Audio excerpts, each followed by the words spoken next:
Hello and welcome to Mother Tongue, the podcast where modern motherhood meets real life. I'm Marianne, founder, podcast host, and mum of three, and I created this space for all the mums who are juggling it all. From toddlers and tantrums to businesses and burnout, we're talking about what it actually takes to build a life, a career, and a family all at once. Here, you'll hear honest, unfiltered conversations with founders, freelancers, experts, and everyday mums about work, wellness, identity, mental health, relationships, and everything we carry that no one talks about. Hit follow, join our community, We Are Mother Tongue, and tune in for real talk that supports the whole you, because modern motherhood is busy and no one should do it all alone. We are so incredibly excited to welcome Emily Mayers to Mother Tongue. Emily, how are you? Hi, I'm very excited to be here. Oh, I'm so excited that this is your first ever podcast and you're actually doing it with me, which is great news. I know, it's a treat. And I'm a huge podcast fan. As soon as podcasts became a thing, I don't even listen to music anymore. I can only listen to podcasts. So this is a very exciting moment. To be honest, I am kind of the same. I've gone through waves with podcasts. I feel when I first started the podcast, I was podcast mad. Then I went through a phase where I was like, I can't listen to any more podcasts. And now I'm back onto them. But I listen to podcasts that are very different to what I talk about. So I feel like there's the balance. There is the balance. But we're actually talking about something that's quite personal to me today. And I'm very excited to get into all the many questions that I have. But can you please start by telling our lovely listeners a little bit about yourself? Sure. So I'm Emily. I am an ADHD coach. I'm based in Toronto, Canada. I run Working Dream Coaching, and I support very busy professionals, entrepreneurs, parents with ADHD who have very demanding personal and work lives. So I want to know, how did you get into this? I mean, the Working Dream is now obviously become your brainchild, but what led you down this garden path? What made you want to get into the world of ADHD and support all these people? Okay. I'm ready to tell you this, but I'm really concerned that I'm going to ramble. So here we go. Ramble. I don't want to ramble. I don't want to bore people. I'm so conscious because I'm a really critical podcast listener. So here we go. I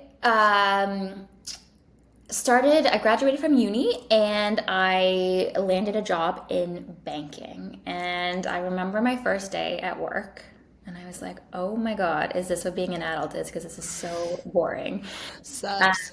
Yeah, so that was always there, but I loved the social aspect. It was fun, but the work never really interested me.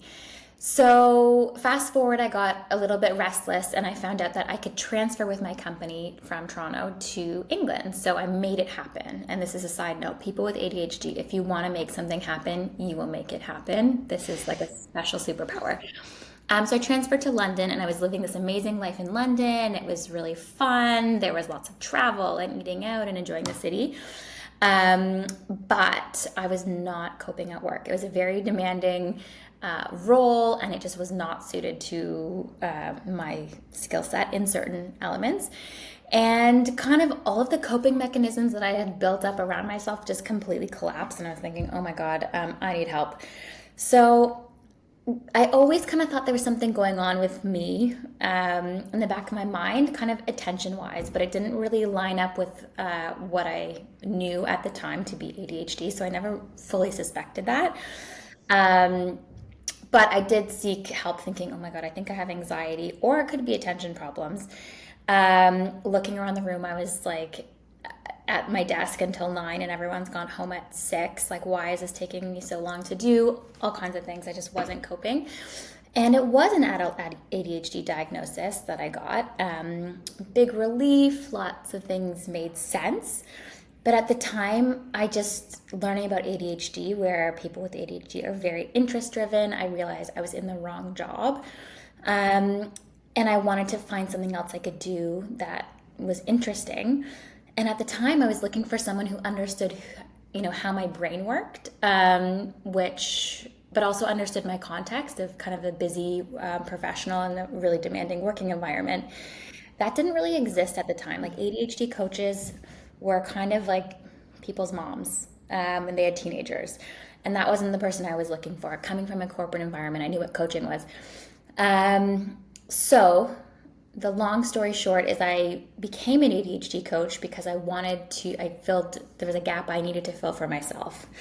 Does that answer your question? 100%. And you know what? You've kind of also filled that gap for me as well. I have, as you know, recently been diagnosed with ADHD, and it has been one of the most eye-opening diagnoses I've ever received. It's almost like my life just kind of makes sense. And I get questioned on it a lot. A lot of people are like, oh, are you sure? You know, everyone, like, I'm told that I might be ADHD, or my friend said that my mum might be ADHD, or all these kind of things. Everyone has a kind of story and they think, oh, maybe I've got it too. And I feel like there is a massive, there's an awareness piece of ADHD at the moment, and maybe an overdiagnosis, or maybe it's just the fact that the modern society that we live in is bringing it out in people more. So we'll come to that second part of the question later, but could you just start by telling everybody what is ADHD, and if you could just explain a little bit about how it presents in different people, because it is not the same for everybody, that would be super helpful. Yes, of course. So the way I like to describe ADHD is really simply an inability to regulate. Okay? So it's not a lack of anything. It's not a deficit of anything. It's an inability to regulate. And so I like to focus on these kind of three main pillars. Inability to regulate attention. So again, not lack of attention, because we know that people with ADHD have very intense hyperfocus when they're interested.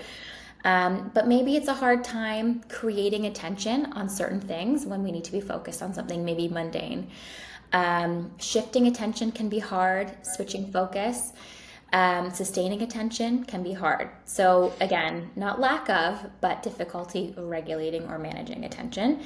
The next one is activity. So in the title, we've got hyperactivity, and we are quick to think about that kind of naughty boy bouncing off the walls, physical activity. But I like to focus on activity because there is physical activity, but there's also mental or cognitive hyperactivity. So kind of, if you know, you know. And the opposite of the hyperactivity, which is hypoactivity, not being able to get started. So task initiation is something I hear all the time, again, for certain tasks.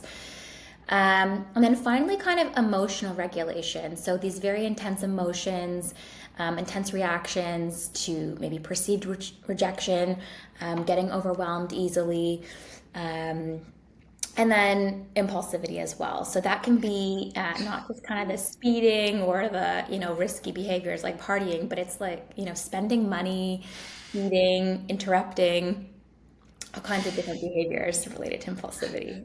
So I mean, it's literally so funny. It's like me in a nutshell, pretty much most of that. Good. I'm with you. And then the other thing I want to add, so I've talked about this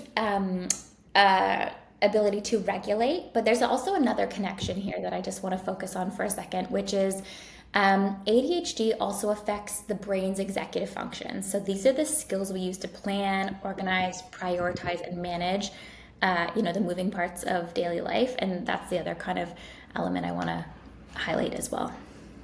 Yeah, so true. And I mean, to my second question, do you think that the same amount of people have ADHD now as they did previously, but do you think more people are being diagnosed with it now, mostly because we're firstly talking about it more, and secondly, I mean, obviously back then, ADHD was seen as not a bad thing, but it was more taboo. It was more like there's something wrong with you. Whereas now it's a bit like, oh, well, yeah, I mean, superpower, or like it's perceived in such a different way. So what are your thoughts on that? Because there is obviously this whole conversation point at the moment that there is an overdiagnosis and people are being misdiagnosed. I love this question. They actually published a study in June in the Journal of Affective Disorders. Not that that means anything to anybody, but for me, it was something that came up recently to answer this exact question. So there is, in my opinion, and supported by this research, there's not suddenly more ADHD out there. In kind of short, what's changed is that we're better at recognizing it. So, so many years, I mentioned earlier the very obvious signs like the physical hyperactivity and being disruptive, that's easy to pick out. But ADHD manifests differently in different groups. For years, many groups have been overlooked: women, girls, minorities. But anyway, in some, the research found that the rise in cases, it's due to better awareness, reduced stigma, as you said, because a lot of people are, getting a diagnosis. Also improved clinician training, so not actually a rise in prevalence. The other thing I'll add is social media and advocacies played a big role, because now we're seeing ourselves and our experiences played back to us on social media. So I wouldn't say there's more, there's just more awareness. So a couple of the questions that I've had from friends of mine, for example, when it's like, are you sure? They're like, talk to me, tell me about your symptoms, or like what like how your brain works. And I'll say things like, my brain is busy all the time. Like I'm constantly have a million tabs open. Like it's just constant. It goes, it whirls of all the million things that I'm having to think about. And their reaction is, well, isn't that just motherhood? I mean, all mums are busy. So in my personal opinion, there's a lot of crossover between just general motherhood and what comes with that, and someone who has ADHD. Can you help me clarify what the key differences are? Because I'm always a bit like, oh, well, yeah, sure. I just shove it off because I'm like, I don't know how to answer this. No, it's a really good question. And this is a hard thing when people like question your ADHD. It's not a very nice thing to experience. No, it's not, is it? No, it's not. We've all been there. And I think what's hard is because the people that I work with are super ambitious, super high performers, care a lot, doing a lot, like look invincible from the outside. But it's this kind of, the thing I see a lot is this paradox. Like you are all or nothing, like 100% focused or like 0% engaged. You're in or you're out. And the paradox is, hold on, pause. Oh, yes. Okay. The thing that we bonded over is like being simultaneously the most organized and disorganized person. So people see the outside, but they don't see the chaos it took to get to that point, right?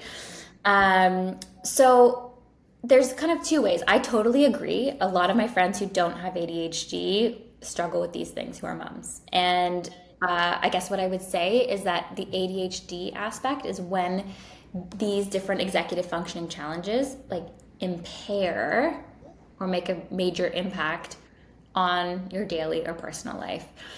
So some of the examples I see, and I'm not surprised if these things relate to other moms, because when you have kids, like the mental load and the demand on your executive functioning like increases exponentially. So this is not a shock that this applies to other people.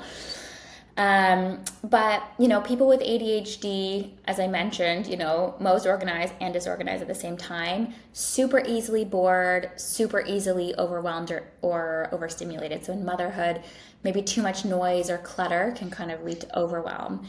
But too much monotony is like, you feel really restless. Another feature is, I see a lot of my clients, is chronic overcommitment, saying yes to everything. Literally, you are just describing me. Like everything you're saying, I'm like, yeah. I mean, it's wild. It's like, me. It's very strange. Yes. No, trust me. These are the things I see over and over again. Sensory overload, to clutter, to noise, to competing demands. My personal one is like the stuff that comes with motherhood, like managing like clothes and toys and things that are grown. Like, what am I supposed to do with all of this? This is my personal one.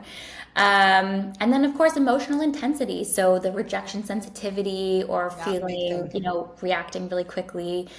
Those are some of the things we see. But again, I'm not surprised if people who don't have ADHD have this, because it's kind of rooted in our executive function that everybody has, and motherhood places like insane, unattainable demands on the executive function. Did I answer your question?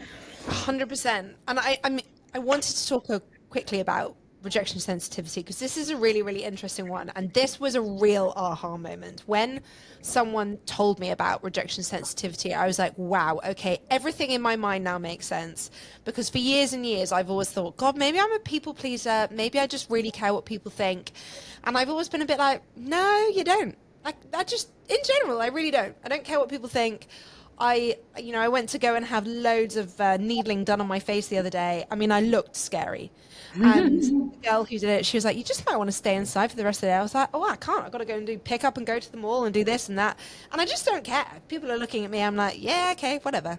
But the rejection sensitivity, if someone physically verbally rejects me, I can spiral about it for days, weeks, months. I can get so in my head and obsess about like little things that my other brain is like, you're being ridiculous. You've done nothing wrong here. This is fine. But it can just send me in a tailspin, and the rejection sensitivity makes a lot of sense. It's crazy. And I want to point out here the intensity of which we feel when we are in the rejection sensitivity. Like that is the big distinguishing factor. It's like how intense that feels when you're experiencing that feeling. It's really overwhelming. Really overwhelming. And I think the last time it happened, it actually drew me to have almost a panic attack. Like I couldn't really see straight. I mean, my heart was pounding. I totally lost all ability to think or concentrate on anything else. I mean, I was shaking. It was awful. I was like, right, we're gonna nip this in the bud here, because yeah, I mean, and how do you nip these things in the bud? I mean, we are going to get on to personal journey and practical tips and tricks, but when things like this arise, have you now further down the line in your diagnosis come up with ways to kind of troubleshoot? Let's call it troubleshoot. Oh man. Okay, that is such a question. Okay, give me a second. So I think what it comes down to, and this is because I'm coming from the lens of an ADHD coach, is it comes down to that self-awareness. There's this term called metacognition, which is like thinking about thinking. So if you can learn to recognize I'm in rejection sensitivity, or I feel rejected, that's where this emotion's coming from. You can get a little bit of space from it. So for intense emotions specifically, I have a kind of mindfulness practice that I share with my clients that I personally love, and I can share it with the podcast listeners. Share it with the crew. I don't know if I shared it with you. It's called a rain meditation. So really easy acronym. It's called R is for recognize. So I feel the feeling, like I recognize I'm in this emotion. If you feel like you're in a really intense emotional reaction, maybe take yourself away if you can and like sit for a minute and with this mindfulness practice. Step 1, recognize. Step 2 is allow. So we are really quick to move on from the feeling.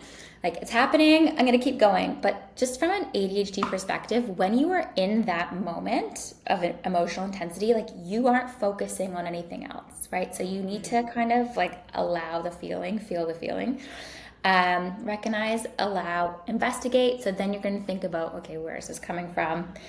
And then N is nurture. And this is a little bit of moment of self-compassion.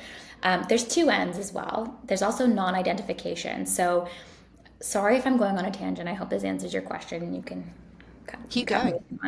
Non-identification. So when we identify with a feeling like I am angry, we kind of are quick to kind of judge ourselves as I'm an angry person.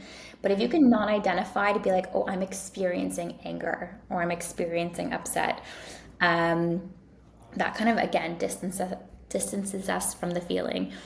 And so you can remember the acronym, or there's a great recording that I can point you to, which I share as well, a 10-minute one and a 20-minute if you need to like really work through it.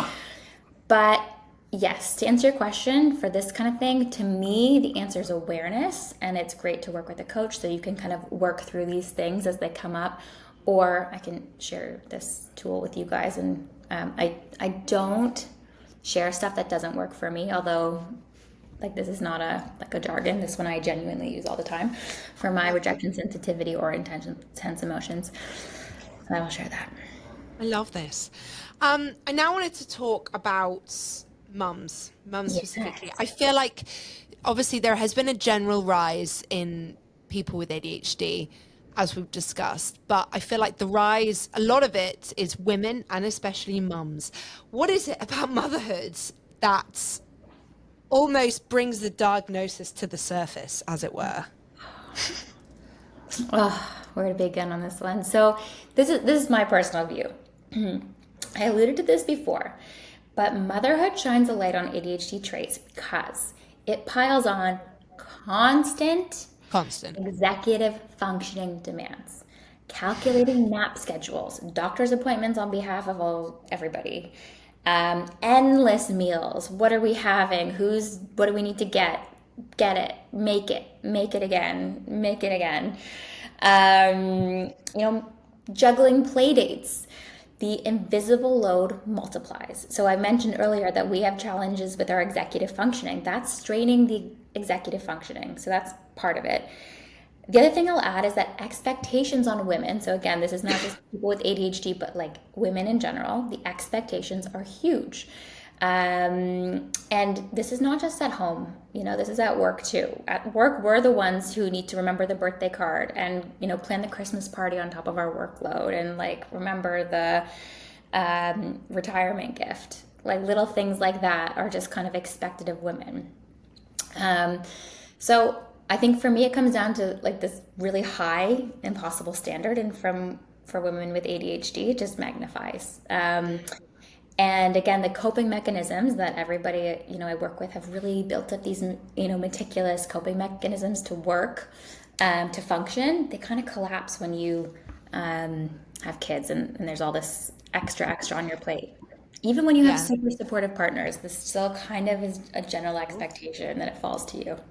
For sure. And I mean, look, I think this was a real eye-opener for me. I think, as you said, I had just built really good habits and coping mechanisms for years and years and years. And then I had kids. And for the last 5 years, the castle has just been crumbling. And it's taken me a really, really long time and a lot of work on myself and a lot of burnout and a lot of overwhelm and anxiety and everything else to get to this point. And it's been eye-opening, but now I feel like I'm almost getting worse. And I know sometimes things get worse before they get better, but my brain, honestly, I will go from thinking about, my gosh, I must follow up with the contractor about the portaloo, to my husband left a razor by the sink in the bathroom, I must move it out of the way so my kids don't cut themselves, to we must make sure that I pack one extra nappy per day for when we go on holiday tomorrow, to must make sure that we have food to take on the plane for the baby because maybe there will be no plane food, to what I have to do at work, in either of the businesses. And I think of something, I'm like, oh my gosh, I must follow up with that person. And then I immediately forget because my brain is so full. And then I spend an hour trying to think of the thing I forgot. It's the most frustrating thing. And as I get more entangled in this, I just go deeper into my hole and my brain gets worse. And I'm just like, oh my gosh, I'm exhausted. And then I just crash at the end of every single day. I just crash. It's literally within 5 minutes and I'm like, and I'm done. Bedtime, 8:30, most normally. I get you. This is me. I'm dying. Yes, this is me and everybody that I work with. But it's crazy. And I want to we will talk, as I mentioned, on tips and tricks. But can you just tell me a little bit more about your journey to diagnosis? And obviously you mentioned then when you were in the workplace in London, you noticed something was wrong. What route did you go down with diagnosis? And are you happy to talk a bit about like what medication you're taking and how that journey went for you? Because I, again, personally don't think I'm on the right medication or the right dose at the moment. And I know that in medication across the board, not just ADHD, is a minefield. Oh, I'm here for this. So I have to do the disclosure. I am not a medical professional. I am an ADHD coach, and I will give you my personal experience and anecdotal experience from clients in case there's anyone like legal out there. Right. So diagnosis journey.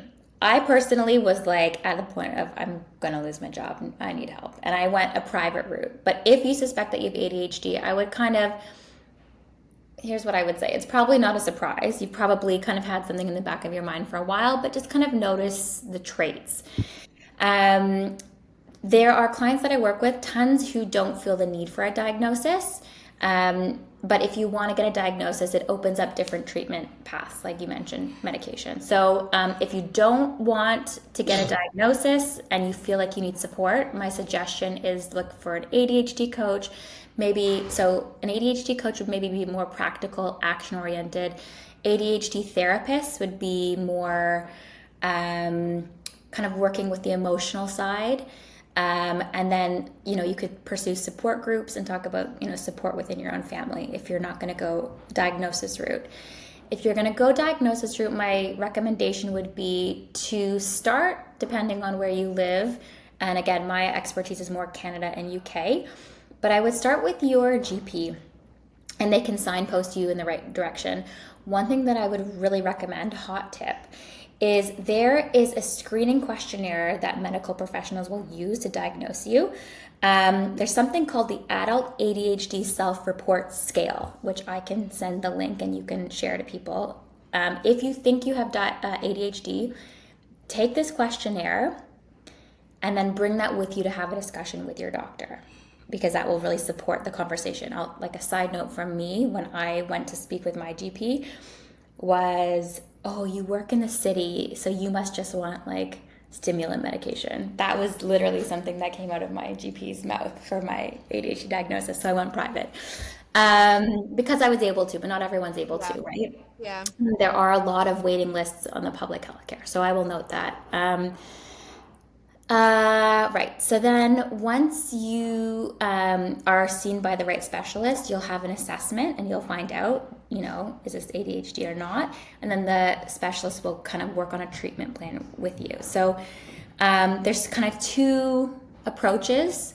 There is kind of medication and non-medication approaches, and I highly recommend kind of a holistic look. You can look at diet, you can look at exercise, sleep. These are all things that impact, therapy, coaching, and mindfulness. And then there's medication as well. I will say skill isn't in the pill, which is why I think coaching is a really great complementary approach. In terms of my experience, so when I was diagnosed, I started medication. It made a huge difference. I was able to do my job, but it didn't help me make the kind of big picture life changes that I needed. And that's why I kind of went down the coaching route and really believe in it. Okay. In terms of right now, this is a whole other podcast, but I'm pregnant. So I had to come off stimulant medication for like the kind of to get pregnant, and as long as I'm breastfeeding, I will be off medication. This is my second time doing it. That is a whole other discussion. So if anybody's out there trying to come off stimulant medication because you want to conceive, sending you lots of love. It's not an easy journey.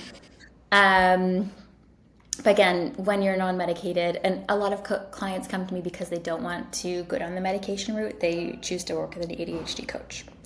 That was a very rambling answer. I'm so sorry. No, I'm like, honestly, I'm so intrigued. Did you find that you got put on the right medication straight away? Were you offered a few different options? Great question.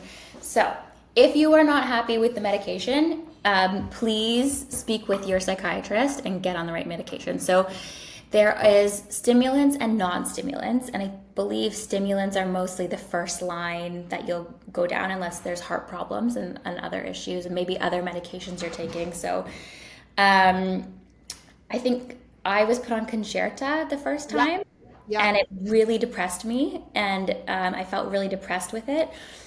And I had a friend who had been on ADHD medication and nudged me to go speak with my doctor and make the change. And then I was put on Elvans, which worked for me the whole time. So if you're not happy and if you're noticing that it's not impacting you the way that you want to, please speak with your doctor. Yes. What I find really interesting about ADHD medication compared to other forms of medication, and again, I feel like I have popped a few pills this year. Anxiety medication, for example, takes a while to kick in. I think they say typically 1 to 2 weeks, and you can feel worse before you get better. Whereas ADHD medication is a day. Some are 10 to 12 hours. I think Ritalin is even smaller period. It's like 4 to 6 hours maybe.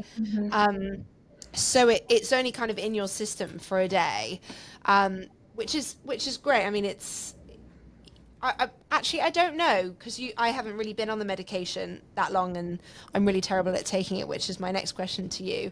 But did you find coming off the medication really difficult? I honestly you need to give me a whole other episode on this one because this was a journey. I think, yeah. And Yeah. there's not, I do this for a living, and there's not a lot of information out there. And I think the first time, oh my God, this is bad, but the first time I was like on holiday and I went cold turkey, and it was fine while I was on holiday. And then I went back to work Yeah. and I was like, Boom. I actually felt really, really depressed because actually not only does it impact your executive function, but it impacts your mood as well. And my brother happens to be a doctor. I was lucky, and I was like, oh my God, I'm so depressed. And I was telling him, and he's like, excuse me, did you just like stop taking your medication like without a doctor? Like you need to taper off carefully. So it takes a lot of planning to taper. Please don't just go cold turkey on your ADHD medication. And again, I'm not a doctor, but please speak to your doctor and follow what they say because it's really hard and it's an adjustment. And I've done it twice, and I don't know if I can do it again. Oh God, bless you. I feel for you. I mean, the problem with it at the moment is I feel like I haven't really got into a good groove with it. So it's still a recent diagnosis. I was put on the lowest dose of Concerta that is available on the market. That then went out of stock in Dubai, which is really, really helpful. And then I got put on something called Vyvanse, which Yeah. didn't really suit me at all. It almost made me go Okay. the other way. It made me go more, woo! So I then kind of came off that. And then now just like, honestly, again, my ability to remember stuff is clearly very bad, and sticking to any form of like routine or habit is something that I really struggle with. So I forget to take the medication most days. I have a cabinet above my coffee machine. You know, you'd think it would be very, very easy to remember. Obviously, I remember to take the coffee every day, but I always forget to take my medication and my supplements. Nearly every day. I mean, if I remember to take them 4 days a week, I'm like, well done, you. How can we remember, like people with ADHD, how can we remember to do things without having to stick post-its all over our house? I'm really sorry, but it's the post-its. That was gonna be my tip. Damn Externalize. it! And it doesn't have to be post-its, but it can be something that for you, like visual. Take it out of your brain. Like it's really hard when you have kids, because before when I didn't have kids, I would just leave the pill bottle beside my bed. Yes. But having little kids around is a challenge. And I personally didn't find that like 80 medication helped my memory. So that's going to be part of my tips when you ask me. To like brains are for having ideas, not holding them. So externalizing it, alarm, um, having it in a visual place, Yeah, putting a sticky note on your coffee machine. yeah. I'm really sorry. It's not a These glamorous answer. these are all good tips. These are all good tips because I think also my biggest thing, I don't know what your day to day is like, but again, for the girl who loves routine, I have zero routine and every day is different. I'm in different places every day. At the moment, because we're not in our house, I don't even have an office or a base to work from. So I think my brain is really overwhelmed at the moment because I don't have a place that I can store my stuff and have my Yeah. visuals. And I am very visual. I like to have everything kind of laid out so I can dump and I kind of know what's happening. Hence why I have a to-do list. But then I get overwhelmed when my to-do list is too long. So there's genuinely no pleasing me. I But know, sorry. maybe the post-its are a good way to go. I'm sorry. Or if you're some people like this route, some people don't, but have your partner remind you as well. That can Yeah, help. yeah. Well, the Um, problem is I don't know my why. husband, love him, he's great, but I say to him, "Oh, can you please do this?" And he'll go, "Yeah, yeah, yeah, I'll do it." And he's like, "Oh yeah, it's on my to-do list." I'm like, "Where's your to-do list?" He's like, "In my mind." But he's forgotten to do things so many times now. I don't trust him that he'll actually follow things through. So I'll ask him to, we've got into this horrible habit now where I ask him to do something, I still do it anyway, and then and if I don't do it or I kind of half do it, I spend the whole time just remembering his to-do list as well, which then really stresses me out when I forget something and I'm like, but that was really important. So we definitely need to I have that work husband out, as well. work out all of that. That's another Um, episode. but this is he's so funny. He's like, babe, you're really stressed. Can I take something off your plate? You just need to chill. You just need to just sit down and relax. And I'm like, You do not understand that that's physically impossible for me. Wouldn't Like, I that don't be know. nice? I think about this Yeah, it all the would. time. I have this conversation with so many of my female clients. Like, wouldn't it be nice not to care? Um, yeah, I have that one too. Oh, Yeah, the I other do. thing we talked about is like time, right? Like for people with Yeah. ADHD, we've got that like really impulsive, like it's on my mind, need to do it now. Whereas The urgency. the urgency, that's it. My husband like has a very, very different sense of urgency than I do. So that's another one. It was really funny actually when you brought this up, the whole sense of urgency. Um, there was something I was doing today, and it was so mundane and irrelevant and not needed at all. And because it was on my to-do list, I was like, it's urgent. Everything is urgent. And I'm like, we've really got to learn how to separate urgency from everything, because like everything in my life is urgent. I'm currently looking at villas in Al Quwain, which is a local emirate, and for no reason. It's not an urgent task. It's a nice task, but maybe one day I might want to invest in a villa in Al Quwain, and now I'm like, this is an urgent task. You must look into it. You must do all the research. You must see where the best area to buy is in, and where you can get the most bang for your buck, and all this kind of stuff. And I'm literally like, oh my God, stop it. But tab's still open. Here we go. Let's talk about some practical tips and hacks. So for mums who might have ADHD or have been diagnosed with ADHD, who are juggling work, family, and their own well-being, how can they help themselves? What are some quick, easy, actionable tips that they can introduce? Quick, easy, and actionable. Here we go. So, number one, which is what we were speaking about earlier, externalize memory. I always say this, I'll say it again, this is my tagline, but I stole it from someone else. Brains are for having ideas, not holding them. Utilize the whiteboard, utilize a calendar, utilize a sticky note. Those are really quick, easy, simple, low-hanging fruit ones. And I wonder if there's people out there being like, that's not for me. One thing that I use that I love, there's an app called Todoist. Yes, I love this app. I love it. And so the best part about Todoist is it works offline. So I can be in the subway and I have a thought and I just speak to it or put it down and I have it. And it is my brain. So personally, my externalizing is Todoist, or I have like a little whiteboard on the fridge that's like anytime we're missing something, like put it on the list. That's the shopping list, whiteboard on the fridge. And then calendar. Okay, so number one, externalize memory. Number two, big one for moms, reduce decision fatigue. Like, we have so many decisions that we need to make in a day, in a moment, in an hour. What can you do? What can you systematize or make into a routine? So in our household, it's meals, and some people are like, okay, so for people who are like, I need to eat something new every day, I can't help you. Order delivery. But we have like a menu of like 5 things that our family will always eat, and we just make it every single week until something stops working and we swap it out with something else for dinners. What else? You can kind of make outfit rotations, or like automate bills, or like mundane admin. Yeah. Just like, what's the mundane stuff that happens all the time that you can take the Automate. decision planning out of?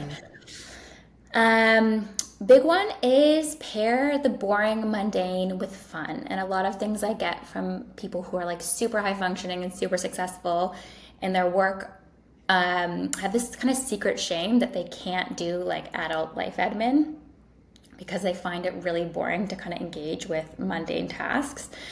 So people with ADHD are very interest, novelty driven. We like interest, novelty, we like a challenge.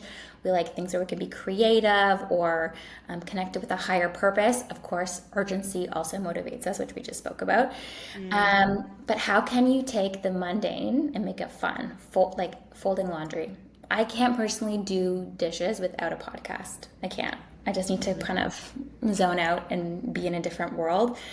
This sounds really weird, but if I like am too tired to brush my teeth, I'll just like bring my book to the sink and like read my book while I'm brushing my teeth. That is a really strange personal fact about me.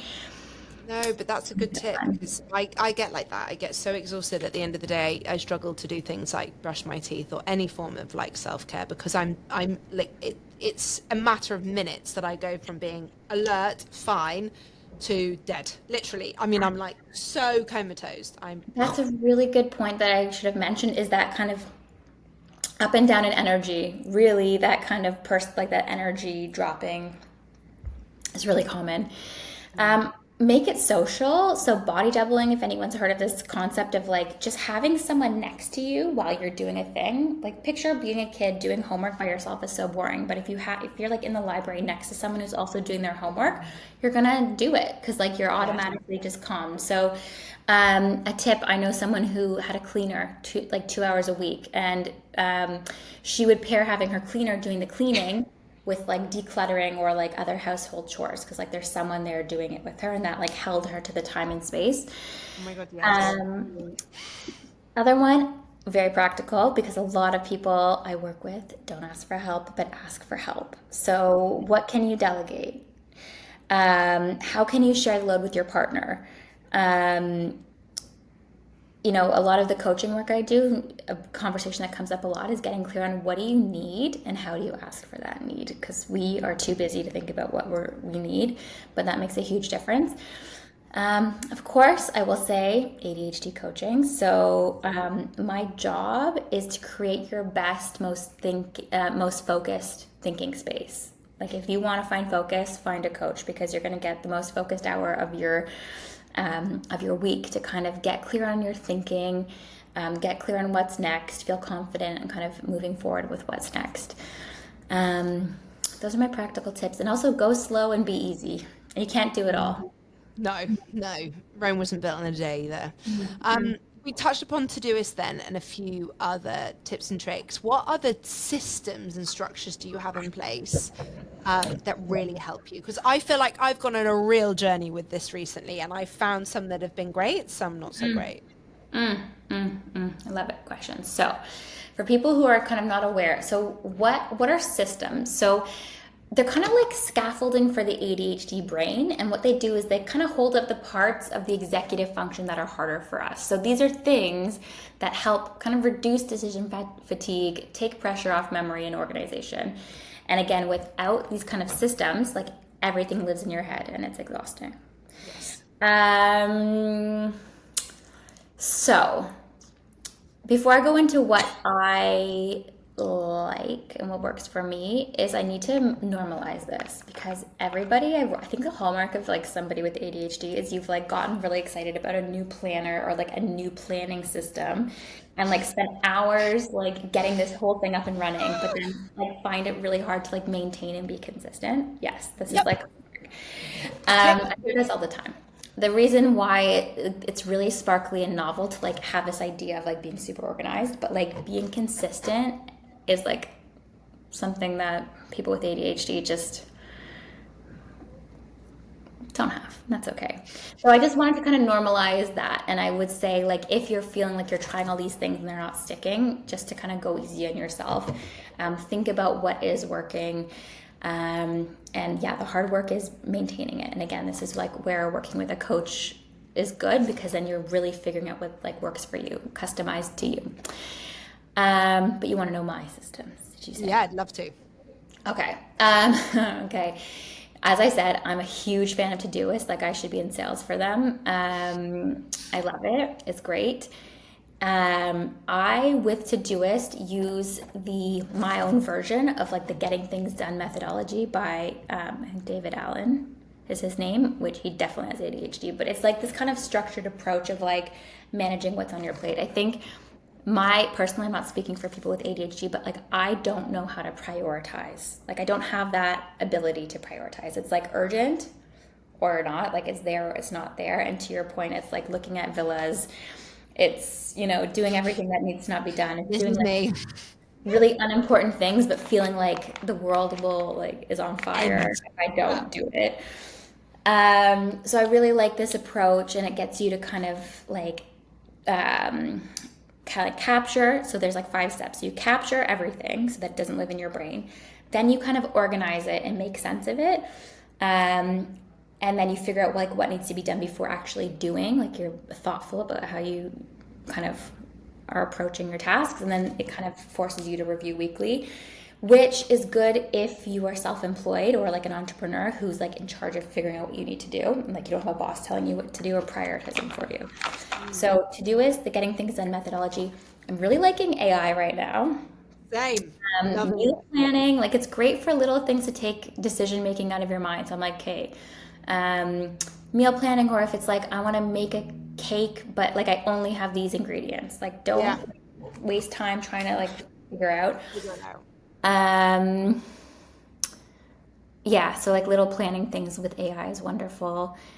A big tip, this is it. My clients are so busy and they have so much on their plate. And because I'm self-employed and like in control of that and very aware, like I'm able to do less. I think that's my other tip. But those are my main ones. But you have to make it make sense for you. And I agree with this. I tell you, two things that I've really loved that I've recently found. One has been a skylight calendar, which I feel is so good. Like that has been a real game changer for coordinating our lives, our calendars, our schedules.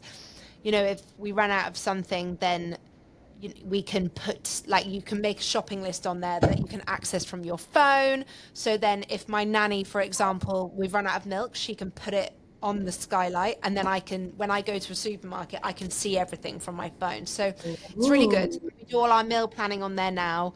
So then again, if my nanny's at home with the kids for dinner and I've gone, like, had to go to work or to a meeting or something, I can pre-schedule everything so she knows exactly what needs to be cooked. So that's been a really good one. And also this app called Motion, which I absolutely love, which again has helped me kind of brain dump. So if I'm like, I want to do this, but I don't need to be talking about, you know, new year, new you wellness ideas now, I can then be like, right, revisit this in November. And I totally take it out of my mind and put it in there. And then it reminds me later down the line. And it also reschedules things. So if a day looks really, really busy and I've got tasks that need to be done in the next 2 weeks, it will move it to a day when my calendar's less busy. So it's very, very clever. I really like both of these. So they're my top two at the moment that I've really enjoyed. But Todoist, I'm also a very big fan. My last question for you before we get into the quick fire round. Two things that I personally really struggle with, and I know I'm not alone, is one, thinking about things in the middle of the night. Two, thinking about things when I'm driving.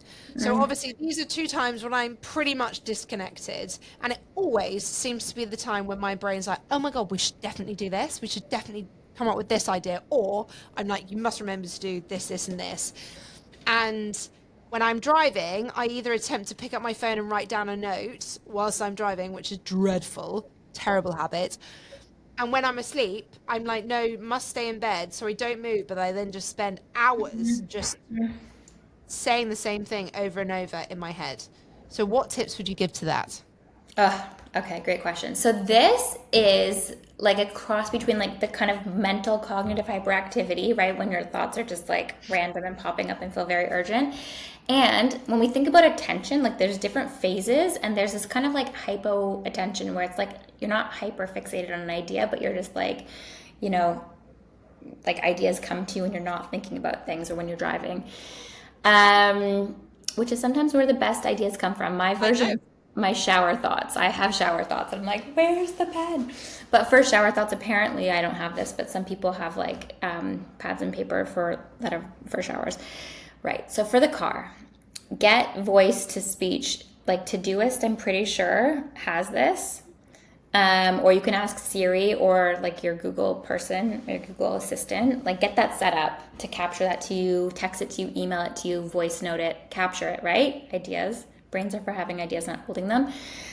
The middle of the night one, I don't really have a good one because it would be the same, like talk to your phone, but then you don't want the screen. Yeah, have exactly. Paper. Have a mindfulness practice before bed. I don't know. I know. It's so frustrating. I'm going to try the pen and paper, but then I'm a bit like, it will be dark. So how's that going to work? But anyway, I'm going to give it a go. And if I figure out something, then I will share it with everybody. I think my last one, from a coaching perspective, I'd need to like really dive in and like see the chain of events that are leading to the middle of the night thoughts that are waking you up. Yeah. This is probably a very good point. We're going to end with our quick fire round before we say goodbye to you today. Are you ready, Emily? I'm ready. I'm ready. Let's do it. What is one product you swear by? Oh my goodness. This is really random. This is so random, but this is what came to mind right now. For me, they don't have this for ADHD medication, but for my pregnancy prenatals, I've gone gummies because I always forget to take like pills and whatever. So I've gone gummies and prenatal gummies, and like vitamin gummies is like my new go-to. That is such a random thing, but that's what came to mind. Love this. Coffee or matcha? Oh, coffee. Me too, me too. What's one habit that helps you feel more organized or grounded? Oh, hold on. Taking the time to walk my son to nursery every day. It's like a 15-minute walk, and it's a really beautiful walk. And just like having that transition space is really important. Love this. That's it. Yeah. Not drive, walk. What's your current favorite AI tool or app? Ooh, good question. I have two. I started with one called Claude, which was great, but I think like in the past few weeks, this new Chat GPT 5 is good. Unreal. So I'm kind of like switching between two. Love this. One business or motherhood hack you couldn't live without? Oh my God. Oh, I don't know if this is okay. This is my personal one for being self-employed is making time in my workday for exercise. Love this. This is what I try and do. I haven't quite stuck to it yet, but one day we might get there. You're the boss of you. Remember that. Like you are your boss. We'll come to that one. What's your go-to wellness ritual that's under 10 minutes? Ooh.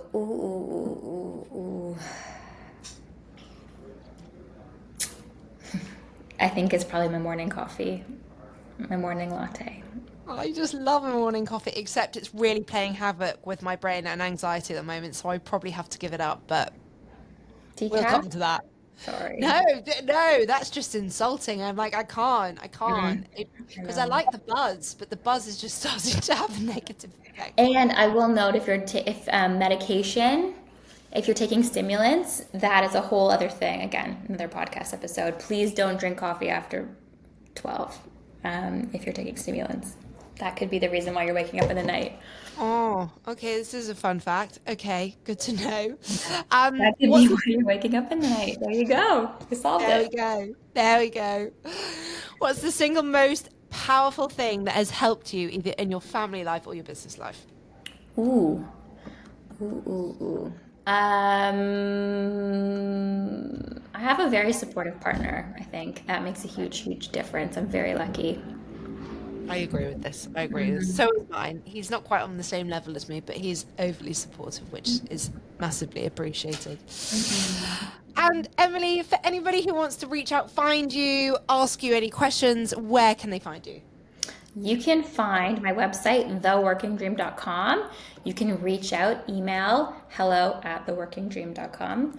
I'm really old school. I don't have social media only because I personally like get too distracted. So I've like quit it myself-ish. I'm so jealous. I'm so jealous. This is the one thing I know that I need to stop. But again, conversation for a whole other day.